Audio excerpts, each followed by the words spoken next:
VIP Ultadanga এলাকা থেকে দুর্গাপুর রানীগঞ্জের কয়লা মাফিয়াদের ডন রাজু ঝাকে গ্রেফতার করলো পুলিশ। গ্রেফতার করা হয়েছে রাজুর 6 সঙ্গীকেও। তাদের কাছ থেকে উদ্ধার করা হয়েছে প্রায় 33 লক্ষ নগদ টাকা এবং আগ্নেয়াস্ত্র। সব টাকাই মিলেছে নতুন নোটে। রাজুর সঙ্গে যাদের গ্রেফতার করা হয়েছে তাদের মধ্যে রয়েছেন প্রমোটার ও ব্যবসায়ীরা। পরে ধৃতদের লালবাজারে জেরা করে পুলিশ। এই মামলার সরকারি আইনজীবী জানিয়েছেন অস্ত্র কেনার জন্যই এত টাকা নিয়ে কলকাতায় এসেছিল ধৃতেরা। ধৃত 7 জনকে 9 ডিসেম্বর পর্যন্ত পুলিশ হেফাজতের নির্দেশ দিয়েছেন বিচারক। বিক্রম দাস আমাদের সঙ্গে টেলিফোন লাইনে রয়েছেন। বিক্রম, এখনো অবধি এই সম্পর্কে বিস্তারিত কি জানা যাচ্ছে এবং যেভাবে এই ডিমনিটাইজেশনের পর যখন দিকে দিকে নোটের হাহাকার, সেখানে এতগুলো টাকার নতুন নোটে, এটাও কি ভাবাচ্ছে তদন্তকারীদের?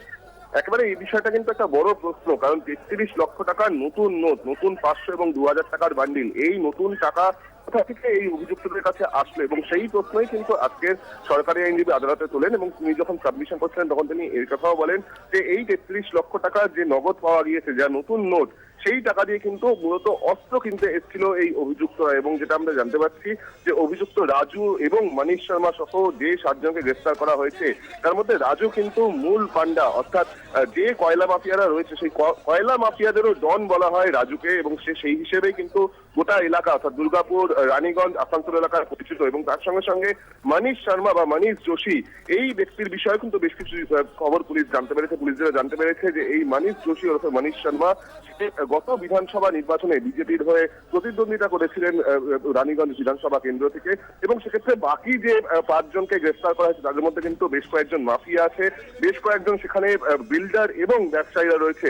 সেক্ষেত্রে কি কারণে এই মাফিয়াদের সঙ্গে এই বিল্ডার এবং ব্যবসায়ীদের যোগ, সে বিষয়টা খতিয়ে রাখা হচ্ছে। 33 লক্ষ টাকা কোথা থেকে আসলো, এত অস্ত্র কিনে তারা কি করতো, সমস্ত বিষয় কিন্তু খতিয়ে রাখা হচ্ছে। 2001 সালে রাজু গ্রেফতার হয়েছিল কলকাতা পুলিশ এবং দুর্গাপুর পুলিশ কমিশনারেটের যৌথ উদ্যোগে।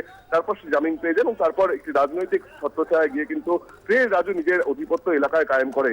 অবশেষে রাজু আজকে গ্রেফতার হয়েছে এবং পুলিশ তাকে 9 ডিসেম্বর অবধি হেফাজতে পেয়েছে। এই 7 জন। বিক্রম, ধন্যবাদ। বিক্রম দাস আমাদের সঙ্গে এতক্ষণ টেলিফোনে কথা বললেন।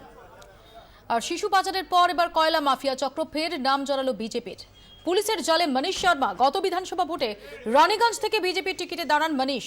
আসানসোলের কয়লা ডন রাজু ঝাকে গ্রেফতার করেছে পুলিশ, আর তার সঙ্গে ধরা পড়ে আরো 6 জন। সেই দলে ছিলেন মনীষ শর্মাও। রাজু ও মনীষদের কাছ থেকে নগদ 30 লক্ষ টাকা এবং অস্ত্র উদ্ধার হয়। অঞ্জন রায় আমাদের সঙ্গে টেলিফোন লাইনে রয়েছেন। অঞ্জন, এর আগে দিলীপ ঘোষ শিশু পাচার কাণ্ডে যিনি গ্রেফতার হন, এবং এরপর মনীষ শর্মা। শুধু তাই নয়, যে ডিমনিটাইজেশন যেটা নিয়ে প্রধানমন্ত্রী বলছেন যে কালো টাকার বিরুদ্ধে তাদের জেহাদ, সেখানে এই গোষ্ঠীর কাছ থেকে 30 লক্ষ টাকারও বেশি একদম নতুন নোটে পাওয়া গেছে। কতটা অস্বস্তির বিজেপির জন্য? দেখো মৌপিয়া, বিজেপি নিঃসন্দেহে অস্বস্তিতে। সেই কারণেই দিলীপ ঘোষ অত্যন্ত দ্রুতভাবেই সাংবাদিকদের জানিয়ে দিল যে এর দায় বিজেপি নেবে না। তার পরিষ্কার মত যে বিজেপি একটা সর্বভারতীয় দল, বহু বড় দল, বহু মানুষ আসে, বহু মানুষ যায়, কিন্তু সবার ক্ষেত্রে ঠিক সঠিকভাবে হয়তো আমরা খবর নিতে পারি না।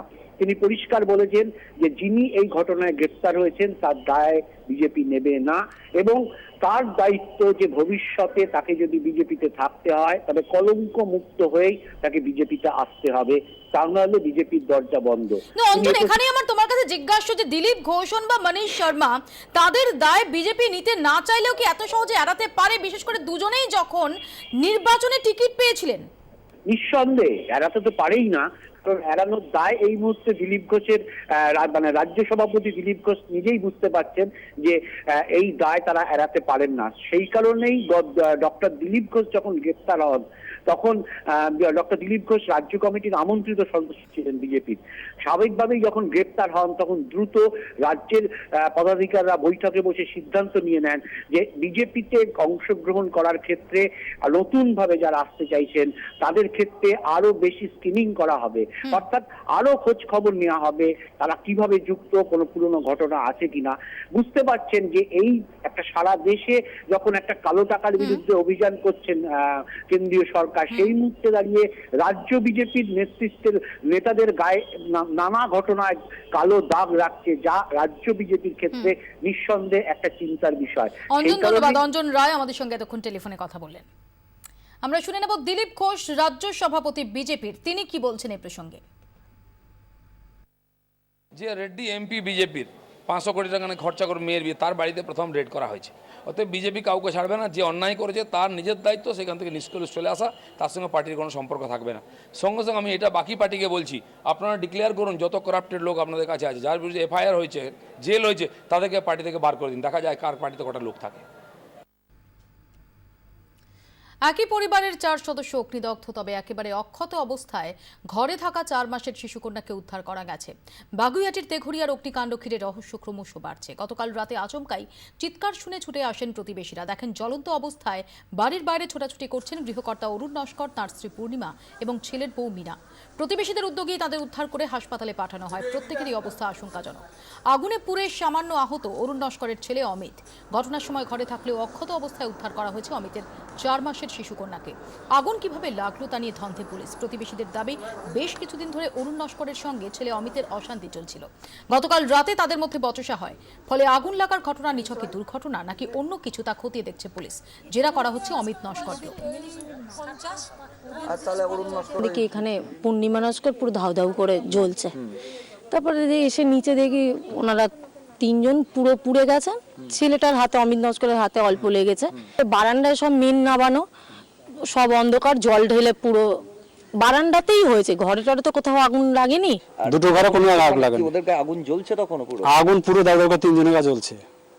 কি থেকে হলো মনে হচ্ছে? হ্যাঁ, তা ঠিক বলতে পারবো না, আমরা এখন ঘুমিয়ে পড়েছি। ভেতরে যখন ঢুকেছেন গ্যাসের গন্ধ? না, তখন আমরা কোনো গন্ধ কিছু পাইনি। এসে দেখছি ওইখানে আমার ছেলের বউ আর ছেলে আমার নাত বউ যে হবে, তিনি ওখানে দুজনকে বসিয়েছে, সব জল টল দিয়ে। এইখানে আমার ছেলে দাঁড়িয়ে আছে, ঠক ঠক করে কাঁদছে, বলছে মা আমার সারা দেহ জ্বলে গেল, আমি আর বাঁচবো না। তেঘরিয়া এলাকার একই পরিবারের 4 সদস্য যে রহস্যজনক আগুনে অগ্নিদগ্ধ হয়েছেন, সেই আগুনের উৎস সম্পর্কে কিন্তু সন্দেহ তৈরি হয়েছে। কারণ ঠিক এই জায়গাতেই প্রত্যক্ষদর্শীদের বিবরণ অনুসারে আগুনের উৎসস্থল, এবং সেটা যদি প্রাথমিকভাবে মনে করা হয় যে গ্যাস সিলিন্ডার থেকে আগুন লেগেছে, কিন্তু সেখানে দেখা যাচ্ছে গ্যাস সিলিন্ডার যদি লিক করতো তাহলে যেভাবে আগুন ছড়ানো উচিত ছিল সেটা কিন্তু হয়নি। কারণ তার পেছনে যে পর্দা দেখা যাচ্ছে, পর্দাতে কিন্তু আগুনের কোনো চিহ্ন মাত্র নেই, এবং আরো অনেক কিছু এখানে দেখা যাচ্ছে যেগুলো দাহ্য পদার্থ হওয়া সত্ত্বেও কিন্তু আগুন সেখানে লাগেনি। এবং সেই জায়গা থেকেই প্রশ্নটা আসছে, তাহলে গ্যাস সিলিন্ডার থেকে কি আদৌ আগুন লেগেছে? আর সেটা লেগে থাকলে বাকি যায় জিনিসগুলো কিভাবে ইন্ট্যাক্ট রইল? খালি 3 জন মানুষ সব থেকে বেশি অগ্নিদগ্ধ হলেন কি করে? তাদের গায়ে আগুন ছড়ালো অথচ আশেপাশে কোনো ধরনের পোড়া চিহ্ন রইল না কেন? এবং সেই জায়গাতে দাঁড়িয়েই এই 4 জনের মধ্যে যিনি এই মুহূর্তে স্থিতিশীল রয়েছেন, সেই অমিত কুমার নস্করকে আরজিকর হাসপাতালে পুলিশ কিন্তু জিজ্ঞাসাবাদ করছে। কারণ তারা এই সম্ভাবনা কিন্তু উড়িয়ে দিচ্ছেন না যে কোনোভাবে আগুন লাগানো হয়ে থাকতে পারে। ক্যামেরায় চাঁদ মিয়ার সঙ্গে সিজার এবং অসীম বোসের রিপোর্ট, 24 ঘন্টা। সিজার মন্ডল আমাদের সঙ্গে রয়েছেন। অর্থাৎ সিজার, এখনো অবধি যে ডেভেলপমেন্ট এবং যে পারিপার্শ্বিক তথ্য প্রমাণ, তাতে কি অমিত নস্কর সেই আন্ডার স্ক্যানার এখনো পর্যন্ত? অবশ্যই মৌপিয়া, কারণ যে ঘটনাস্থল সিন অফ ফায়ার যেটা পাওয়া যাচ্ছে এবং অমিত নস্করের যে ইনজুরি, সমস্ত মিলিয়ে কিন্তু তদন্তকারীদের কাছে এই সন্দেহটাই জোরালো হচ্ছে যে এটা পুরোটাই একটা ষড়যন্ত্র এবং দুর্ঘটনা নয়, এটা আগুন লাগানো হয়েছে। কারণে কিন্তু অমিত নস্করকে টানা জিজ্ঞাসাবাদ করা হচ্ছে এবং সেই তার যে করবোরেটিভ বেসিকরা পেয়েছেন। কারণ এই পরিবারের দীর্ঘদিন ধরেই একটা বচসা চলছিল, ঘটনার মধ্যে বচসা হয় এবং তার এই ঘটনা বলে মনে করছেন তদন্তকারীরা। সিজার, ধন্যবাদ। সিজার মন্ডল আমাদের সঙ্গে এতক্ষণ টেলিফোনে কথা বললেন। অগ্নিদগ্ধ অবস্থায় বিনা চিকিৎসায় এক মহিলাকে বাড়িতে ফেলে রাখার অভিযোগ উঠল শ্বশুর বাড়ির বিরুদ্ধে। 1 দিন 2 দিন নয়, টানা 11 দিন পরে গ্রামের লোক মহিলার বাপের বাড়িতে খবর দিলে বিষয়টি জানাজানি হয়। তাদের অভিযোগ, দুশ্চরিত্র অপবাদ দিয়ে তাদের মেয়েকে পুড়িয়ে মারার চেষ্টা হয়েছিল।